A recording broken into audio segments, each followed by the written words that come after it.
अपना अपना कहकर पराया कर दिया। प्रधानमंत्री नरेंद्र मोदी जी के साथ यही हुआ है। हालांकि प्रधानमंत्री नरेंद्र मोदी जी ने भारत की जनता के साथ भी यही किया है। अपना तो भारत की जनता को वो कहते हैं, लेकिन जब जब विदेश जाते हैं तो वहां से कुछ ऐसी ही खबर सामने लेकर आते हैं जिससे अपनों को ही नुकसान पहुंचता है। दोस्तों, बीते दिनों प्रधानमंत्री मोदी अमेरिकी दौरे पर गए थे। वहां से जब वापस आए उसके तुरंत बाद अमेरिका की तरफ से एक बयान सामने आता है और इस बयान ने सबके होश उड़ा दिए। बयान था टैरिफ को लेकर, यानी डोनाल्ड ट्रंप ने यह खुलकर कहा था कि भारत इकलौता ऐसा देश है जो सबसे ज्यादा टैरिफ लगाता है। तो जब वो हम पर टैरिफ लगा रहा है तो फिर हम उसका टैरिफ माफ क्यों करें? ये बात खुलकर कही थी।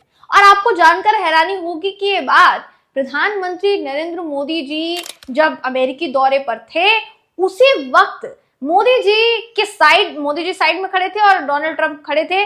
उन्होंने उनके सामने वो बात कही। वो अलग बात है कि जब उसकी वीडियोस, जब प्रधानमंत्री मोदी भारत आ गए तो उसकी वीडियोस जो है वो वायरल होने शुरू हुए और फिर मोदी जी से सवाल किए जाने लगे कि अगर आप अमेरिका गए और उसके जाने के बाद भी यही सब हो रहा है तो फिर आपके अमेरिका जाने का उद्देश्य पूरा हुआ कैसे? अब जो खबर सामने आई है दोस्तों वो और ज्यादा चौंकाने वाली है। डोनाल्ड ट्रंप जब से राष्ट्रपति बने हैं तब से भारत पर एक के बाद एक बड़े से बड़े फैसले वो लिए जा रहे हैं। इससे पहले एलन मस्क की जो एक तरीके से कहा जाए जो आयोग है एलन मस्क का सरकारी आयोग, उसकी तरफ से एक बड़ा अमाउंट भारत के चुनावी प्रक्रिया को मजबूत करने के लिए दिया जाने वाला था और उस अमाउंट को कहीं ना कहीं रोकने की घोषणा एलन मस्क की तरफ से की गई, जिसका समर्थन किया है अब डोनाल्ड ट्रंप ने। और न सिर्फ समर्थन किया है बल्कि कुछ ऐसा कह दिया है जिसने सबको ये सोचने पर मजबूर कर दिया है कि क्या वाकई में प्रधानमंत्री नरेंद्र मोदी जी का अमेरिका जाना सफल हुआ है। पूरा मामला क्या है बताएंगे आपको इस खबर में। दोस्तों, आखिर तक इस वीडियो को जरूर देखिएगा। नमस्कार, मेरा नाम है जयंती झा और आप देख रहे हैं देश नीति।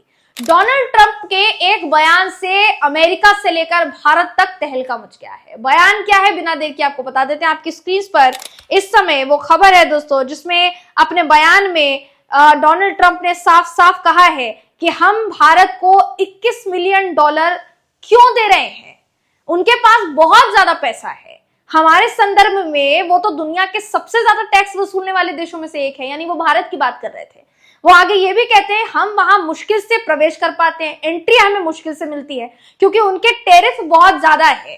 वो ये भी कहते हैं कि मैं भारत और उनके प्रधानमंत्री का बहुत सम्मान करता हूं, लेकिन मतदान को बढ़ावा देने के लिए $21 मिलियन देना ये कहां तक उचित है। ये कहा दोस्तों डोनाल्ड ट्रंप ने। जब इससे पहले एलन मस्क की तरफ से ये इतना बड़ा ऐलान किया गया था उस समय हर कोई शॉक्ड था, लेकिन उतनी हैरानी नहीं हुई कि चलिए एक समझौता जो है उसको खत्म ही तो किया गया है, या कह लीजिए कि एक बड़ी मदद खत्म ही तो की गई है। लेकिन कम से कम डोनाल्ड ट्रंप ने तो उसमें अपनी भागीदारी नहीं निभाई ना कोई बयान देकर। अब तो इनका भी बयान सामने आ गया है और ये जो बयान है इनका ये भारत के लिए शर्मनाक है दोस्तों।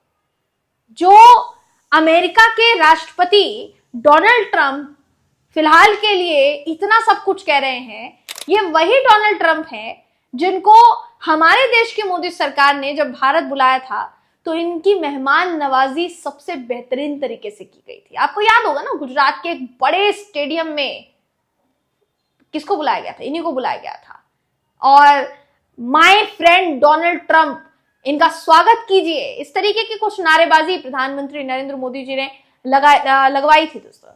आज आलम यह है कि प्रधानमंत्री जी के अमेरिका जाने के बावजूद भी ये सारी खबरें सुनने को मिल रही है। ये खबर आगे देखिए और क्या कहती है। ट्रंप ने आगे जोर देकर कहा कि वो भारत का बहुत सम्मान करते हैं, लेकिन भारत बहुत टैरिफ लगाता है और इंपोर्ट टैक्स भी ज्यादा रखता है। ट्रंप का बयान ऐसे समय में आया जब डॉज जो दोस्तों एलन मस्क के नेतृत्व वाला एक तरीके से आयोग आप कहेंगे वो जो है, उसकी तरफ से अमेरिकी सहायता रद्द कर दी गई बीते दिनों भारत को लेकर। भारत के चुनाव आयोग को मतदान को बढ़ावा देने के लिए $21 मिलियन का अनुदान जो है वो इसमें शामिल था। भारत के पूर्व मुख्य चुनाव आयुक्त ने इस तरह की किसी भी यूएस मदद से इनकार किया था। हमारे चुनाव आयोग ने ये साफ तौर पर कहा था कि हमें ऐसी कोई मदद ना हमने आज तक ली है। भारत का हर चुनाव आयोग और भारत सरकार के जो फंड होता है उसी के थ्रू करवाया जाता है। हमने ना तो आज तक किसी देश से चुनाव करवाने के लिए या चुनाव को और मजबूती से मतदाताओं तक भेजने के लिए कोई फंड लिया है और ना ही आगे हम कोई फंड लेंगे। लेकिन फिर अचानक से ये मुद्दा कैसे उठा? सवाल ये उठता है, क्या अमेरिका बदनाम करने की कोशिश कर रहा है भारत को पूरी दुनिया के सामने? और अगर ऐसा वो कर रहा है तो हमारे देश की सरकार उसको मुंह तोड़ जवाब क्यों नहीं देती? सवाल ये उठ रहा है। अमेरिका की तरफ से लगातार इस तरीके की चीजें की जा रही है जो भारत को शर्मिंदा कर रही है। बावजूद इसके हमारे देश की मोदी सरकार खामोश है। ये वही अमेरिका है दोस्तों जो लगातार हमारे देश के जो अप्रवासी अमेरिका में गए उनको बेड़ियों और हथकड़ियों में जकड़कर वापस भारत भेज रहा है। 7-7 घंटे तक प्लेन में रखने के बाद उनको उनके घर वालों से मिलने के लिए जो इजाजत है दी जाती है अमेरिका की तरफ से, वो भी तब जब अमेरिकी विमान भारत की धरती पर उतरता है। सोचिए, ये शर्मनाक है कि नहीं है? ये शर्मनाक है कि नहीं है दोस्तों? साथ ही ये शर्मनाक है कि नहीं है कि प्रधानमंत्री नरेंद्र मोदी जी अमेरिका जाते हैं और अमेरिका से उनके वापस आने के बाद अडानी जी को लेकर अमेरिका का ही एक आयोग मदद मांगता है भारत से कि आप हमारा सहयोग कीजिए, हमें अडानी के खिलाफ एक्शन लेना है, हमें अडानी के खिलाफ कार्यवाही करनी है। ये शर्मनाक है कि नहीं है? क्योंकि वही अडानी है जिनको हमारे देश में आधे से ज्यादा वर्ग में, आधे से ज्यादा क्षेत्र में सबसे बड़े उद्योग के तौर पर एक तरीके से कहा जाए तो जगह मिली हुई है। चाहे वो कोयला क्षेत्र हो, चाहे फिर वो पोर्ट के क्षेत्र हो, चाहे फिर वो बिजली के क्षेत्र हो, वो पानी के क्षेत्र हो, सड़क के क्षेत्र हो, हर तरफ अडानी ही अडानी है। उसी अडानी कंपनी पर इतना बड़ा आरोप लगा है घूसखोरी का, जो हमने इससे पहले आपको बताया। तो कहीं ना कहीं चौंकाने वाला है दोस्तों जो फिलहाल के लिए सामने आ रहा है। अगर देखिए डॉज की बात की जाए कि एलन मस्क के नेतृत्व वाला ये जो डॉज आयोग है, या एक तरीके से कहा जाए तो इसको देखिए, इसकी फुल फॉर्म है डिपार्टमेंट ऑफ गवर्नमेंट एफिशिएंसी।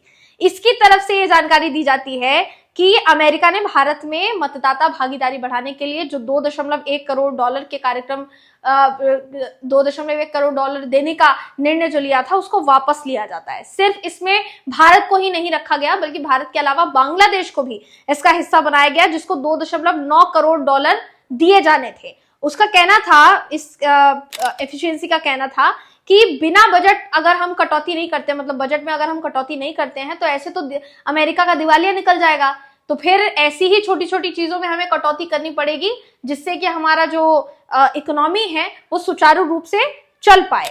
यानी कुल मिलाकर ये कहा जा सकता है प्रधानमंत्री नरेंद्र मोदी जी अमेरिका गए, लेकिन जब अमेरिका से वापस लौटे तो सौगात में इतनी सारी अविस्मरणीय खबरें और यकीन ना कर पाने वाली खबरें जो है वो साथ में लेकर आए हैं। इस पूरी खबर पर आपका क्या सोचना है, आपकी क्या राय है, कमेंट करके हमें जरूर बताइएगा। अगली वीडियो में आपसे फिर मुलाकात होगी, तब तक के लिए नमस्कार।